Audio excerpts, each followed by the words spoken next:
Amidst a stormy night, lightning flashes through a narrow alley, followed by the sudden appearance of a man in armor, lies unconscious on the wet ground. His hand twitches with a faint glow as he gasps in pain, slowly regaining consciousness. Startled, he sits up, clutching his head and groaning. Confused, he looks around the unfamiliar surroundings and mutters, Where am I? As the rain pours, Jin struggles to piece together what happened. He remembers the explosion that should have killed him. Dizzy and disoriented, he reflects, realizing he was once Jin Quan, a Special Forces member. His memory flashes back to a fierce battle, his team surrounded and under heavy fire. In a shocking betrayal, their own organization sacrificed them, turning them into living beacons for a massive explosion. The memory ends with the blinding blast that consumed everything. Jin grips his head, wincing from the lingering pain. I died in that blast, he mutters bitterly.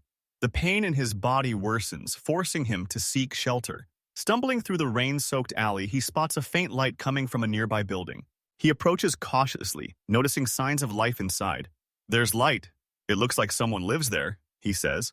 Pushing the door open, inside, a rugged man appears, startled by Jin's presence.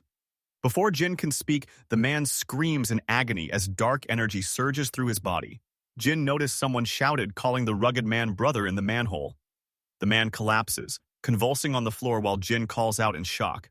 Moments later, the dying man drops a strange metallic tablet. Curious, he picks it up, muttering, What's this now? Before he can inspect it further, two masked enemies appear at the doorway, their presence menacing. One of them sneers. A rat has come out during the rainy season to steal something. Realizing Jin has seen them, the other growls, He saw me. I can't leave him alive. Their hands glow with eerie light as they draw their weapons. Realizing the danger, Jin runs towards the manhole. The masked enemies charge at him, shouting, Kill him! Jin grits his teeth, dodging their attacks while clutching the mysterious box. Damn it! Wasn't dying once enough? Now, even Grim Reapers are after me. When suddenly, an explosion tears through the building. Smokes and debris fill the air as Jin runs. He manages to slip outside amid the chaos, running through the rain-soaked streets. Behind him, the masked enemies chase. Thinking fast, Jin spots the open sewer grate. Raising the box, he shouts, Help me! Or else I'll throw this box away and your brother will have died for nothing. After a tense moment, someone opened the manhole. Jin bursts through a door, swiftly escaping down, but before he can move further, a young woman confronts him, aiming a gun at his head. She demands to know who he is, which faction he belongs to, and why he stopped her brother. Keeping calm, Jin explains that he doesn't want trouble and only sought shelter from the rain. The girl, unconvinced, orders him to hand over an item. Jin says it's in his coat and slowly offers it to her. When she takes the metal object, she mutters brother in shock and grief. Overwhelmed with emotion, the girl scolds her fallen brother for being foolish, sacrificing his life for an emblem meant for her. Tears stream down her face as she laments how she'll survive without him in such a cruel world. Watching her, Jin reflects on her expression, a look of despair he'd seen long ago in his past life. He recalls the faces of refugees during the war, those who lost everything and wandered with no home or hope. He remembers women rescued from war, broken and hollow, unable to find joy in survival. They had lost their countries, their families, and all sense of safety, trapped in endless suffering. Returning to the present, Jin kneels before the trembling girl. He gently tells her not to fear, and that he can be thought of as a mercenary. Her brother, he claims, hired him to protect her. The girl, his expression darkens as she told Jin, despite being a good person, he won't survive for long. When he asks why, the girl solemnly reveals the truth. She was exposed to too much dark rain outside. The girl explains to Jin that this place is called the Dead City. She reveals that the dark rain is far worse than acid rain. Once it dries, it turns into a deadly acid that destroys flesh. For anyone drenched in it, she says grimly, death is inevitable. Around them, Jin imagines the horrifying effects, the twisted, decayed figures of those consumed by the toxic rain. Realizing the truth, Jin mutters that it explains why he's been growing weaker since arriving. He sits beside the girl and begins to question her. Where she's from, where exactly this place is, and who the masked figures were. The girl answers calmly that she's from the third dead city, and the area they were just in was the lower district. The masked people were enforcers, magic-type profession holders from the lower district. Confused, Jin repeats her words. Mages? Profession holders? Then asks what year it is and what the country's name might be. The girl responds that it's the year 1000 of the Star Scar era, and that this land belongs to the Flying Eagle Empire. Hearing this, Jin is stunned. Those names mean nothing to him. Realization dawns he's no longer in his own world. With a half smile, he murmurs that he must have been transported to another world. Jin then asks how people become profession holders, and whether there's some kind of test. The girl shakes her head and tells him, it's simple. Anyone who obtains an emblem can awaken as a combat, support, or special type profession holder. She looks down at the emblem clutched in her hands, her expression full of sorrow. Quietly, she confesses, my brother stole this emblem so that I could awaken. The blue-haired girl clutches a blood-stained metallic tablet in trembling hands, tears streaming down her face as she mourns her brother's death. Blaming herself for sending him to retrieve it, she breaks down, whispering that he was her only family. But she admits that without her brother and the emblem's power, she has no way to survive. Sympathetic, Jin mutters that they're both unfortunate souls. Suddenly, the ground shakes. Enemies are approaching. Jin warns her that they're coming in. Panicked, the girl realizes she has no choice but to awaken her power now, or they'll both die. She grips the emblem tightly, pressing it against her forehead. The light surges violently, and she screams in pain as the emblem rejects her. Shocked, she gasps that there are only two reasons for rejection: physical incompatibility or lack of aptitude. As despair takes over, she collapses to her knees, calling herself useless. The one gift her brother died to protect has become worthless in her hands. As the blue-haired girl stands frozen, two masked enemies emerge from the shadows. One of them shouted, "Kill them and retrieve the emblem." As Jin sits groaning in pain, girl, desperate and determined, makes a bold move. Rushing toward Jin, she presses the blood-stained emblem against his forehead, the same emblem that had rejected her moments before. A burst of red and black energy erupts, filling the air with dark symbols and heat. Jin's body convulses as the emblem reacts violently, and then a notification flashes. Class change successful. Power surges through him, his aura twisting with demonic energy. His new identity appears before him. Name: Diwu Jin Quan. Class: Demonic Swordsman, a being capable of mastering every sword type, perceiving malice, and possessing immense vitality. A sinister figure looms behind him, the Nether Flame God statue, marking the birth of something terrifying. As the red light fades, Jin opens his glowing blue eyes. The weak adventurer is gone. In his place stands a powerful demonic swordsman, radiating overwhelming strength and deadly intent. Jin examines the glowing blue panel before him, realizing this world operates like a game system. So this is how this world works? There's even a panel, he mutters, intrigued. Beside him, the girl explains, for you, this emblem is the ideal gift. You've transformed into an expert. But their moment is cut short when a masked enemy appears, furious. How dare you use an emblem without permission? Without warning, the enemy lunges forward. You deal with death, he roars, swinging a deadly green energy slash toward them. The girl braces herself, but Jin steps in, intercepting the attack with his crimson blade, deflecting the blast. The enemies stagger back in disbelief. This is impossible, one shouts. Jin rushes forward, moving faster than their eyes can follow. His blade slashes through the air, cutting down multiple foes at once. Die, all of you, he shouts, unleashing a wave of dark power that engulfs the room. The power of the emblem has already been absorbed by this guy. One of the masked enemies yells as they desperately try to counterattack. Stop him! But Jin only smirks. You overestimate yourselves. With a flick of his hand, shadows burst forth, piercing through the enemies. Screams fill the air as they fall one by one, overwhelmed by Jin's newfound strength. The girl watches in awe as Jin's power surges, the red glow of his weapon illuminating the battlefield. So strong! He just absorbed the emblem, and he's already this powerful? She exclaims. Jin swings his sword, cutting through the air with deadly precision. The power of the emblem is amazing, he mutters, noticing his healed wounds. My injured body has healed entirely. Nearby, the remaining enemies tremble. We actually lost to a newly awakened rookie, one whispers. Damn it, now we can't report back. Jin's eyes narrow, his voice cold. Still thinking about reporting back? His aura darkens as he steps forward, crimson energy swirling around him. You're all staying here! With one swift motion, he releases a devastating slash, cutting through the last of the enemies. Their bodies collapse, lifeless. The girl looks around nervously. Enforcers were killed by you. Someone must discover the truth. We have to get out of here, fast. Jin nods, scanning the surroundings. Outside, under the light of the moon, he assesses their escape. It's too high.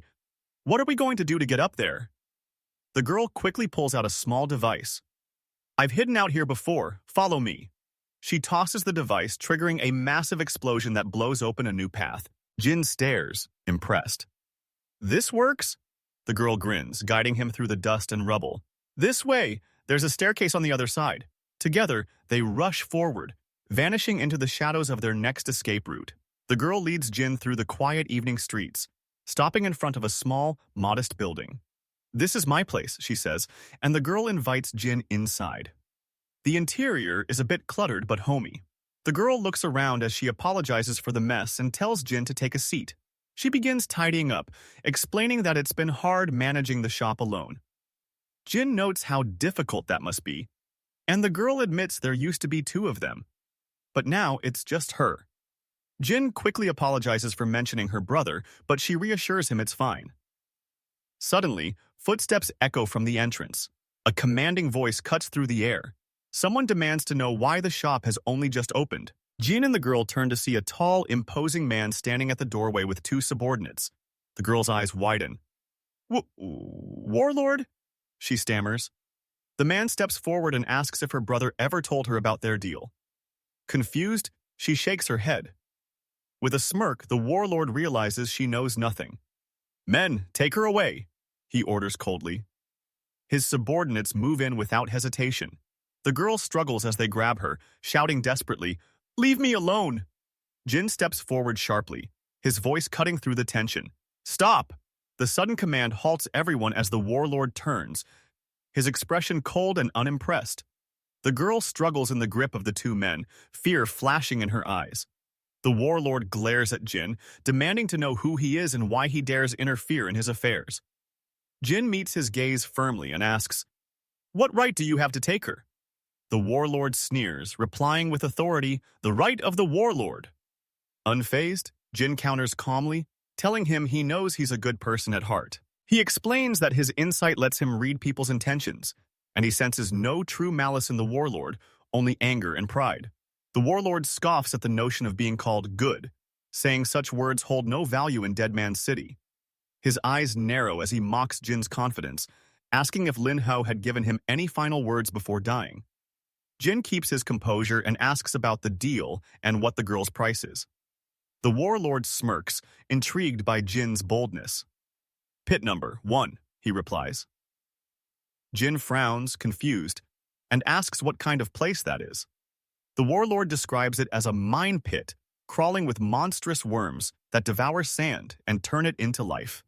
An eerie and dangerous place few ever return from. After a moment of silence, the warlord declares, "I'll give her back to you." Relief flickers on the girl's face, but the warlord continues coldly. "But first, let's see if you're even worthy to make a deal with me."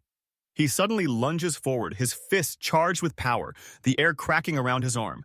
In a flash of motion and fury, the warlord roars and throws a devastating punch directly toward Jin. The girl desperately warns Jin not to take the challenge, shouting that his opponent, Wang Meng, is a Tier 2 professional. Ignoring her pleas, Jin steps forward and draws a wooden stick from a barrel. Wang Meng charges in with overwhelming strength, but Jin meets his strike head-on, clashing with a burst of energy. The impact shakes the room, and everyone is stunned when Jin successfully blocks the attack. Wang Meng narrows his eyes, surprised by Jin's strength and recognizing his power as a true soul talent from the upper city.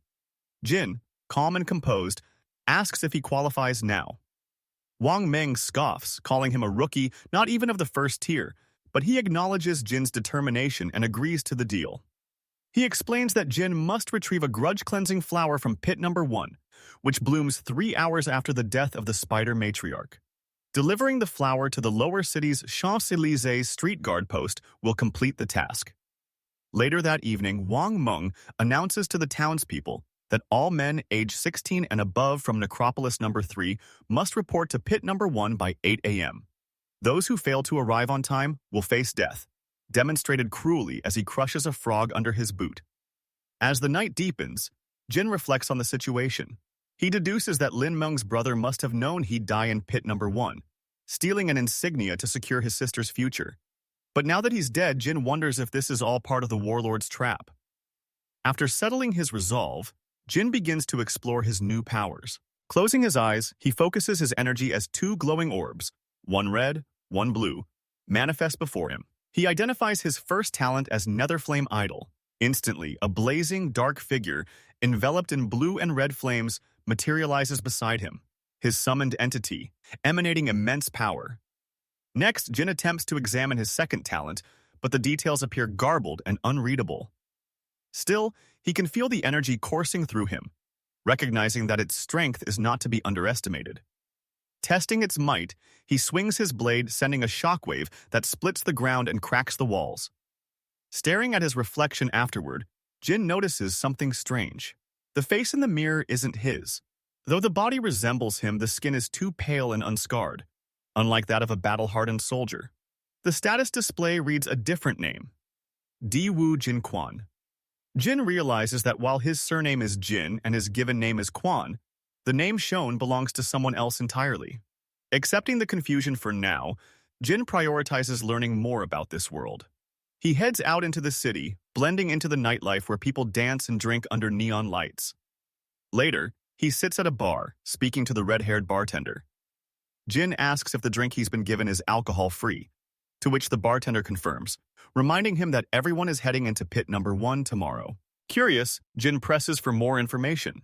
The bartender casually replies that pit number 1 is just a mining pit, but adds with a smirk that ordinary people like them aren't miners. The lower city workers handle that, and the pit is known to house terrifying creatures called sand devourers. Once the monstrous sand devourers finish consuming flesh and blood, they burrow into the sand to build their nests. The miners in the lower city call their tunneling loosening the soil, as it makes the ground easier to mine. Jin and his red-haired companion discuss this grim reality over drinks. When Jin realizes they'll have to descend into the mines as potential prey for the sand devourers, he voices his concern. His companion just smirks, raising his glass. "Good luck to us." Jin hesitantly clinks his drink in return, uneasy about what's to come. Elsewhere, Li Hongyu, a high-ranking officer, slams his fist on a desk in rage. He curses his subordinates, demanding to know where the insignia he requested has gone. His men report that the thief was incinerated beyond recognition, and the other suspect escaped through underground channels, destroying the passage afterward. Furious, Li Hongyu orders them to find the insignia at any cost. When warned how difficult that will be, he coldly replies that they should kill anyone who might have taken it, declaring that filthy scum don't deserve to possess such a symbol. Following Li Hongyu's furious orders, his men immediately prepare for action. Though one subordinate hesitates, worried about delays and potential punishment from the Eagle Corps, Li Hongyu cuts him off. They will proceed as ordered, but suggest that they inspect everyone boarding the train. By morning, the miners and workers gather at the station, ready to board the train heading toward pit number 1. Overseers bark commands, rushing everyone onto the transport. Among the weary miners stands Jin, wrapped in his blue cape, blending into the crowd. Frustrated voices rise. The men know entering the mine is a death sentence. Meanwhile, Li Hongyu and his officers arrive to supervise the boarding. The young commander orders a full inspection before departure, suspecting that the thief who stole the insignia may be among the miners. As the workers line up, Li's subordinate unveils a small mechanical device, the Scavenger B2. Sensitive to spiritual energy, it will sound an alarm if it detects the stolen insignia. With cold precision, Li Hongyu commands the search to begin. The officers move systematically through the crowd, the device glowing faintly as it scans. Jin watches carefully, tense but composed, as the soldiers begin their inspection, starting from his side of the platform. Jinai is ordered to get on the train as a man in uniform shoves him forward. Reluctantly, he stumbles inside, finding the crowd unbearable. The passengers complain, the car is already full and no one else can fit inside. Among the crowd, Jin spots a hooded man radiating a sinister aura. The man grins wickedly, clutching a glowing purple crystal. Jin senses the danger immediately, feeling a surge of malice fill the air. The passengers begin to suffocate as the train becomes packed beyond capacity. Some collapse, gasping for air, and panic spreads as people shout that others have already been crushed to death. Suddenly, guards storm in, guns drawn, shouting for everyone to stay still. Jin raises his hands, complying with their orders, his calm demeanor masking his alertness. Moments later, Lee Hong-yu enters, exuding authority. He declares that something valuable was lost in the lower city yesterday and demands it be returned. Jin's eyes widen in realization. He suspects the man is referring to the emblem he found the previous day. Convinced this is no coincidence, Jin braces himself for what's coming next. The officer smirks, clearly entertained by the silence around him. "Interesting," he says coldly. "Since no one's fessing up, then I'll just have to find it myself." Without warning, a mechanical drone deploys from above, scanning the passengers with a blinding blue light. The crowd recoils in fear as the machine hovers from one person to the next. The officer's tone sharpens. "And if I'm the one who finds it, you're dead." The drone's scanners sweep over Jin, but no reaction follows. "No spiritual energy detected," the device announces mechanically before continuing its search.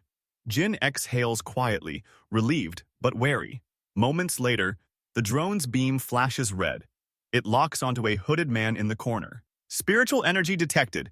Spiritual energy detected!" Lee Hong-yu widens in triumph.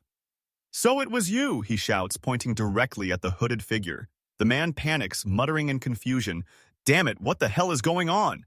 The drone fires a blue energy shot, striking his shoulder as he stumbles backward. Lee Hong-yu shouted, "Trying to run. If you don't hand it over..." He grabs the hooded man by the collar, yanking him close with a furious glare. "You're not going anywhere." The man offers a glowing purple crystal in desperation, begging for his life. Lee Hong-yu grabs it, inspecting the object with suspicion and realizing it's a cursed crystal. His eyes glow red with anger as he crushes it to pieces, shouting that it's worthless junk. He orders the drone to resume scanning. After confirming no new spiritual energy anomalies, he leads the team to the next train car, maintaining strict control. Meanwhile, in another car, Jin peers out the window, noticing strange red lights outside.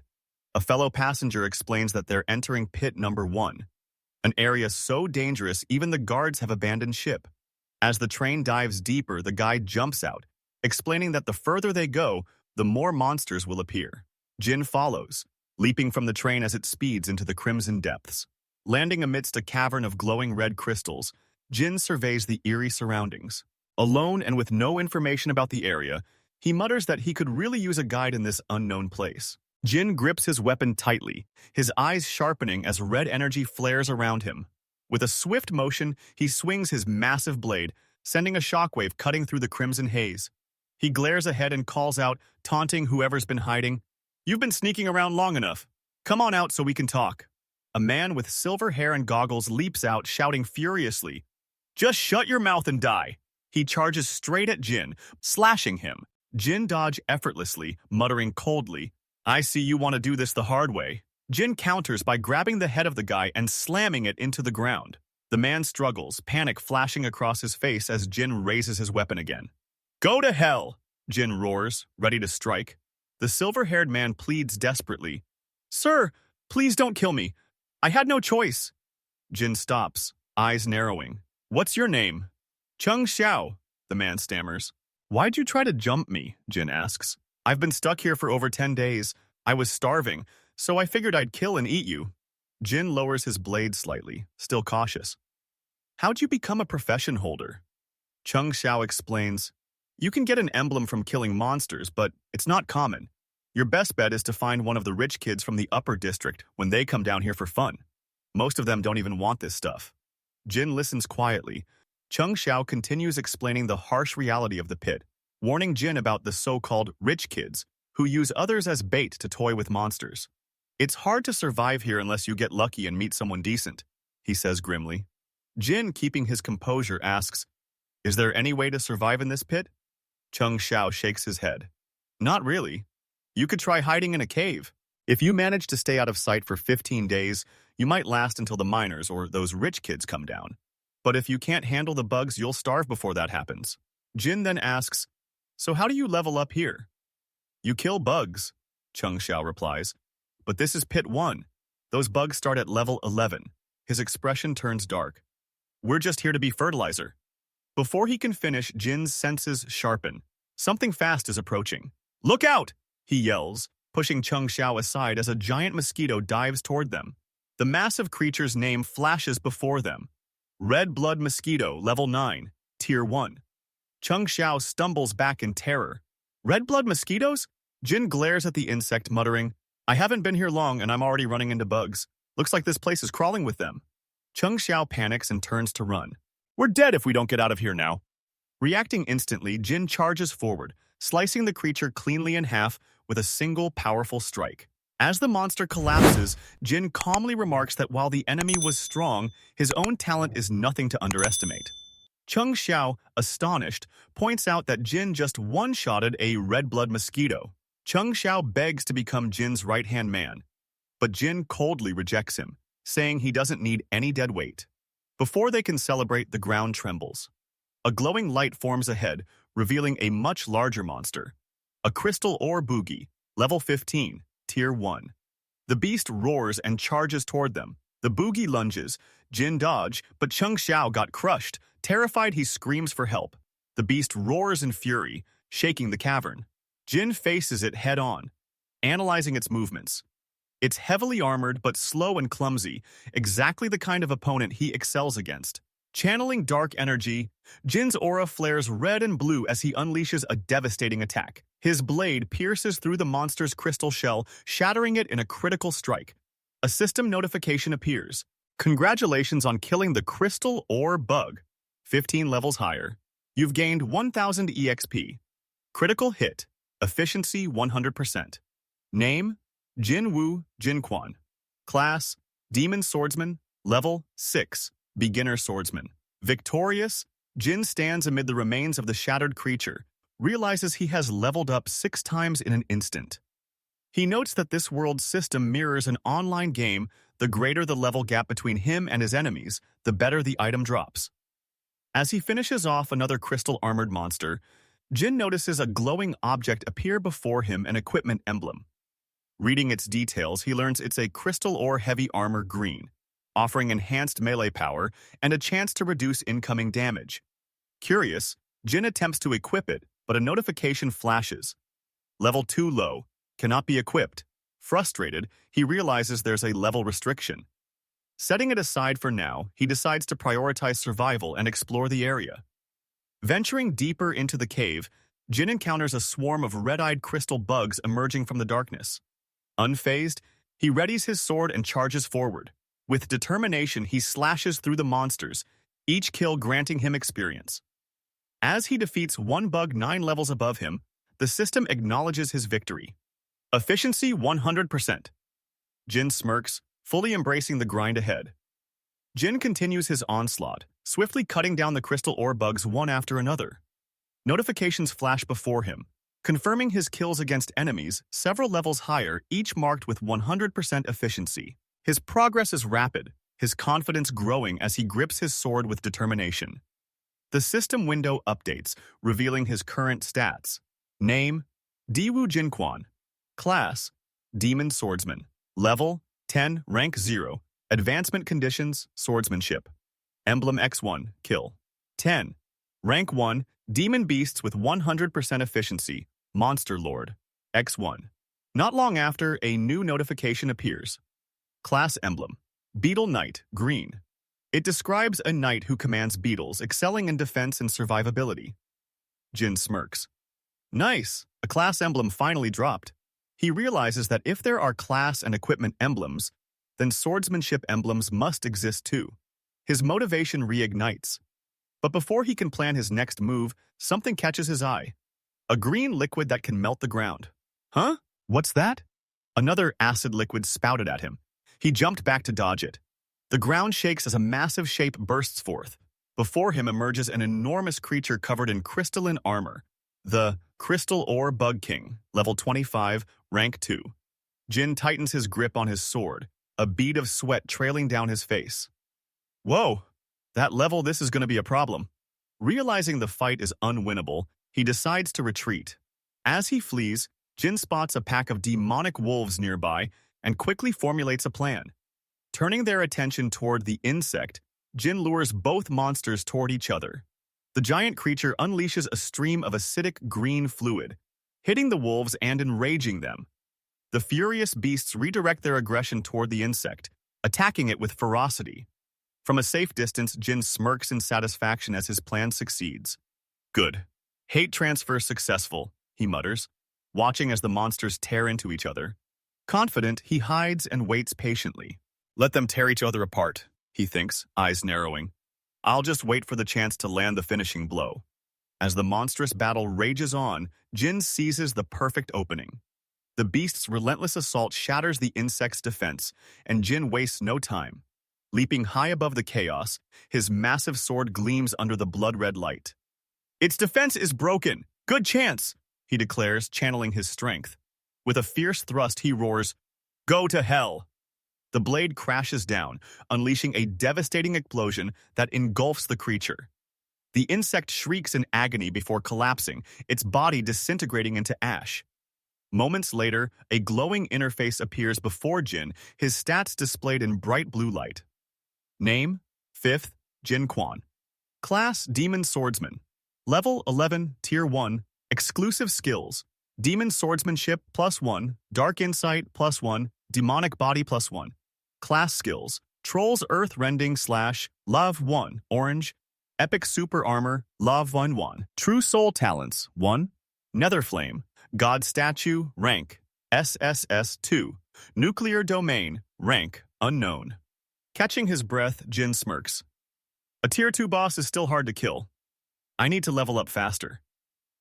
He steps closer to the fallen insect, retrieving glowing emblems that shimmer in blue and purple. If I hadn't used the power of those monsters, I'd have been injured for sure, he mutters, examining the loot. The system displays the dropped items. Equipment. Emblem. Beetle's Leap, blue. Tier 2 boots. Agility +5 stars equipment. Emblem. Crystal Ore Staff, purple. Tier 2 staff. Intelligence +8 stars energy storing. Crystal. Stores mana. Mana reflux. 15% chance to refund, 30% mana cost. Jin sighs lightly, spinning the purple emblem in his hand. These emblems are useless for now, he says calmly. I'll put them away first. With that, he stores the glowing orbs into his inventory. Jin senses a sudden disturbance behind him and quickly turns around, alert.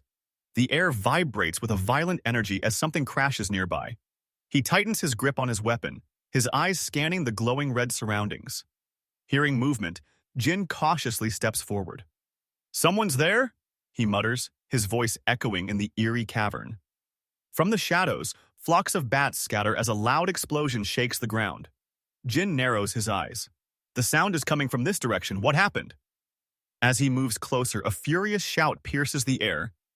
Don't come any closer, all of you, just die! Jin freezes, recognizing the voice. This voice, it's so familiar. Could it be? Emerging from the smoke, a man with red hair and a glowing weapon appears exhausted but defiant. Jin's eyes widen. It's him? Meanwhile, the red-haired guy curses under his breath. Damn it, if I stay trapped here, I'll die sooner or later. His gaze shifts toward two monstrous bat creatures looming in the darkness. Those two bosses have been eyeing me. There's no way to escape. Above him, the beasts screech menacingly. Vampiric Blue Bat King, level 19, Tier 1. Cornered and outnumbered, the red-haired guy braces himself for a desperate fight. He grips his rifle tightly and mutters with resolve, Rather than wait for death, I might as well make a final stand. With a determined glare, he channels his remaining energy, firing powerful shots toward the attacking Bat Kings. Bullets streak through the crimson air, but it only enrages the two Bat Kings. Damn, I'm completely countered, he yells, frustration flashing in his eyes as the monstrous bats dive at him, wings crackling with lightning. I can't accept this, he roars, refusing to give up even as despair creeps in. Facing the oncoming monsters, he clenches his teeth. I really want to try and live. Before the final blow lands, a sudden slash of black energy cuts through the air. The bats are sliced apart in an instant. Shocked, the red-haired guy. What? Jin steps forward behind him. Hey, we meet again. The red-haired guy lowers his weapon in disbelief. Those two bosses, you killed them? Jin walked casually, saying, "It was nothing." Relieved, the red-haired guy nods. "Thanks. I'll remember this favor." Offers a hand and says, "Come on, I'll lead you out of here." As they prepare to leave, movement stirs below. The mangled bat corpses twitch and merge into one massive, grotesque creature with glowing red eyes. The red-haired guy stiffens, his eyes widening. That's the vampiric blue bat king, a terrifying Tier 2 monster, bursts forth in flames, its roar shaking the cavern. Its power radiates as it dives toward the two hunters, Jin and his red-haired partner. The beast's fiery aura scorches the air, forcing the two to brace themselves. The red-haired hunter clenches his weapon, gritting his teeth. "Not good," he growls, realizing the monster's strength. The Bat King swoops down, wings blazing, launching a molten breath toward them. "Watch out!" Jin yells, pulling his ally aside as fire explodes against the cave wall. Without hesitation, the red-haired guy steps forward, blue energy gathering around his rifle. "I'll hold it off. Find a way out of here, quickly!" He shoots his rifle, releasing a wave of icy energy that collides with the Bat King's flames, freezing them mid-air. Shards of ice scatter as the monster shrieks in rage. "Go!" the red-haired hunter urges, but Jin stands firm. "Go? Why should we?" Jin replies calmly, eyes fixed on the creature. "Are you insane? That's a fusion type. It's several times stronger than a normal boss. If we stay, we'll die?"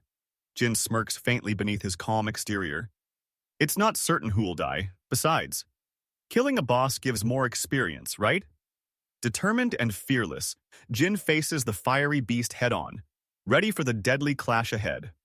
The red-haired hunter watches in disbelief as Jin charges straight at the flaming monster. A madman. Truly, a madman. I've never seen anyone so eager to die, but Jin doesn't hesitate, and hit the side of the Bat King. The flaming Bat King roars, unleashing waves of deafening sound, yet Jin meets its fury head-on. As expected, Jin mutters as he blocks a strike, his eyes narrowing. It's a bit different from the previous boss. He then thrusts his hand forward, summoning a surge of blue energy. "Nether Flame God, statue activate!" In an instant, a towering spectral knight wreathed in blue fire manifests behind him. The figure's eyes blaze with ethereal light as it charges forward, slamming its flaming weapon into the Bat King. The monster screeches, consumed by blue fire. The red-haired hunter stares in shock. "Blue flames? Impossible. How could it appear again?" The hunter mutters, "Didn't the Tianqi Empire's legion wipe out that bloodline completely? How can there still be a descendant?" When the battle ends, Jin's level flashes before him. Rank level 15, Tier 1. He exhales, calm and composed. Leveling up seems to be getting slower, he notes. 3 bosses and hundreds of bats, only 4 levels gained. The red-haired hunter approaches, lowering his weapon. "Brother, thank you for saving my life." Jin turns slightly, still radiating quiet power. "I'm very curious. Are you a class holder or just a normal person?" The red-haired guy sighs as he recalls his past, admitting that he was once a class holder but was deceived and stripped of his power, reduced to an ordinary person. Now he survives only with the help of his weapon. Jin is shocked to learn that someone could lose their class. The red-haired guy explains that such a method exists, but is extremely rare. He might be the only person to have gone through it. He reveals that in the abyss exists a deadly poison called the Death God's Flower, capable of corrupting a class holder's emblem. It regresses their power to that of a normal human before unleashing a fatal toxin. The man explains that although he was born without a talent, he inherited a powerful class emblem as the eldest son of his family until betrayal struck. Jin listens, half-jokingly comparing the man's story to a royal drama, calling him a deposed crown prince. The red-haired guy smirks, saying Jin shouldn't talk, as they are both outcasts from once great lineages. He recognizes Jin as the last surviving member of a fallen family, surprising Jin, who asks how he knows him. The red-haired guy then recounts an ancient tale over 1,000 years ago, a pioneer with an SSS rank talent, and the legendary class Holy Light Knight once roamed the world. Both class holders and monsters feared him. That man's name was 5th Qingxuan, and his awakened talent was known as the Nether Flame God statue. Jin reflects on his bloodline heritage in this world, puzzled by the term extinct mentioned earlier. The red-haired guy mocks him, belittling Jin's family for their decline, noting that for centuries, none had awakened an SS rank statue, and even the clan leader barely possessed an S rank 1. Jin remains silent, though his expression hints at restrained determination. Suddenly, something catches his attention. A glowing emblem materializes before him. It's revealed as the equipment emblem, Bat King's Blade, embroidered saber, blue, a Tier 1, 5-star weapon. Its stats describe speed and power enhancements in shadowy areas, with a special ability to boost attack damage. Jin crushes the emblem in his hand, summoning a radiant new saber. He admires its craftsmanship, noting it feels almost as good as his old weapon, and muses that it would be even better if it could be fused. Testing its might, Jin swings the blade, releasing a surge of crimson energy that cleaves through the cave with explosive force. He watches in awe, impressed by its incredible speed and power. Jin examines the Bat King's blade, noting its impressive speed bonus. Curious, he wonders aloud if he can merge it with his personal weapon. Confidently, he positions both blades together and decides to test his theory. As he channels his power, the two weapons begin to glow, swirling with crimson and golden energy. A surge of light envelops them, and in a flash they fuse into one. Jin looks on in surprise. The fusion actually worked. The new blade hums with energy, sharper and faster than before. He smiles, confirming that the weapon has been significantly enhanced. Not long after, the red-haired guy approaches him. Jin holds out his old dropped emblems, offering it to the red-haired guy, but the red-haired guy declined, uninterested in what he calls low-level emblems. Jin replies coldly, "A guy like you won't last long." Amused rather than offended, the red-haired guy proposes a deal. When Jin asks what kind, the man reveals a legendary grade-class emblem, Heavy Artillery Controller. He explains that it's a rare, long-range sniper class capable of massive area attacks, and essential role for any future legion that plans to explore the wasteland. Jin, wide-eyed, asks in disbelief if it's truly legendary. The red-haired guy then clarifies the emblem hierarchy. White for inferior, gray for common, green for fine, blue for superior, purple for exceptional, orange for epic, gold for legendary. He finishes by saying, and red is for mythic. The red-haired guy offers a deal, holding out a legendary grade-class emblem and proposing to trade it for a favor. Jin eyes him suspiciously, warning that he could just take it by force. The red-haired guy confidently replies that they are the same kind of people, implying he isn't afraid. The red-haired guy then explains that his family originally owned the mine before selling it to the Flying Eagle Legion. He shows Jin a map, promising that with his guidance, Jin could safely reach rank 3 within the mine. Jin inspects the map and asks what the favor involves. The man explains that, according to his family's records, a creature called the Abyss Scythe Rat was once found in pit number 1, capable of sensing and opening abyss fissures. He asks Jin to make it open a fissure to complete their deal. When Jin asks how to do that, the man says that after reaching rank 3, Jin can wound the creature just enough to make it feel threatened, forcing it to open a portal to the abyss in order to escape.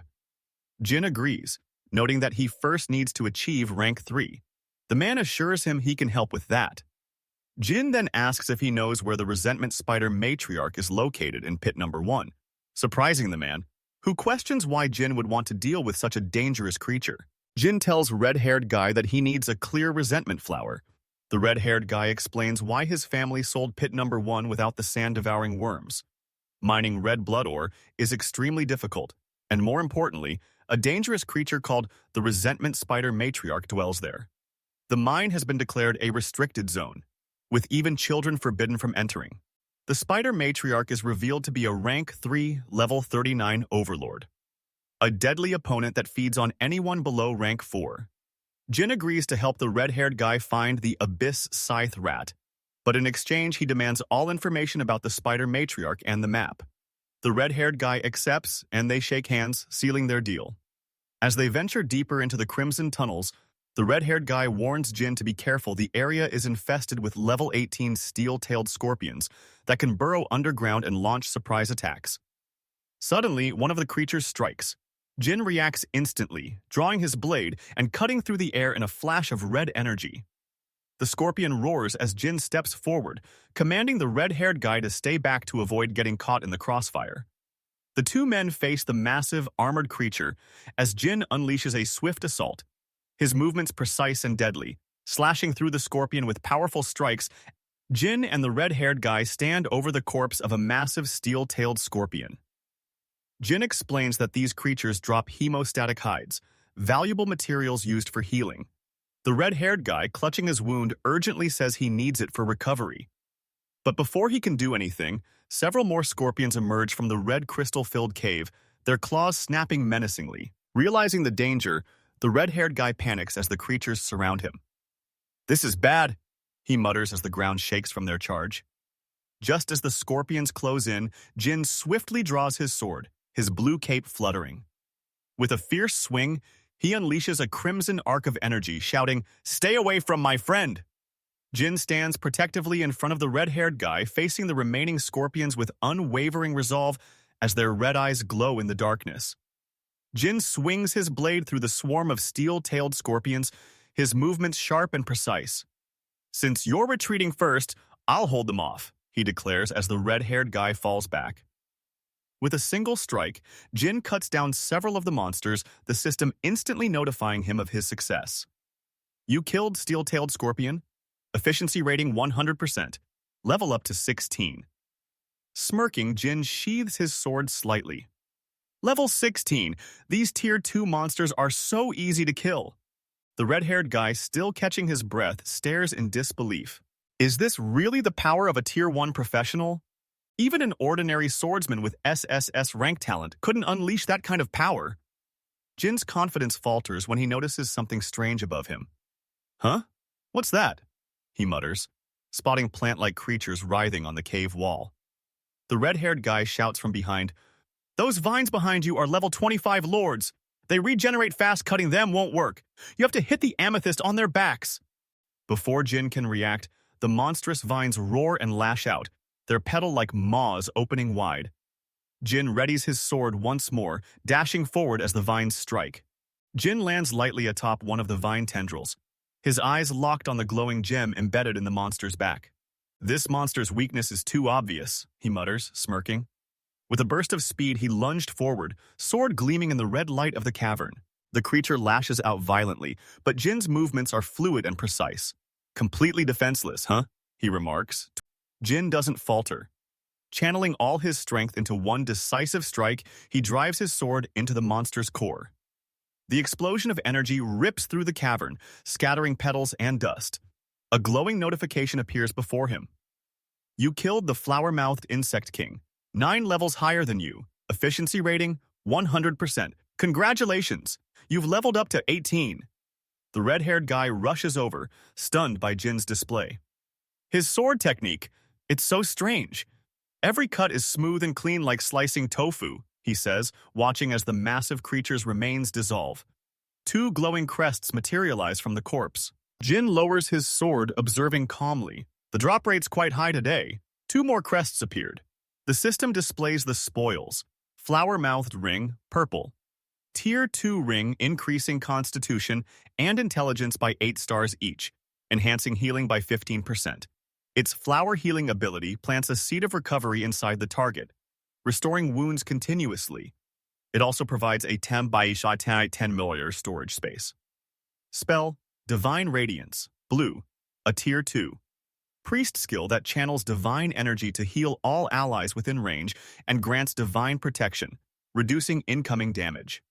Jin and the red-haired guy discuss Jin's unusual abilities inside the glowing cave. The red-haired guy asks if Jin possesses a debilitating skill. When Jin seems unsure, the red-haired guy explains that debilitation suppresses healing and recovery, noting how Jin's blade wounds melt his enemy's flesh like cheese.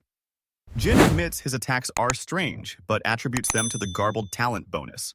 The red-haired guy then asks if Jin has ever tried unequipping a crest.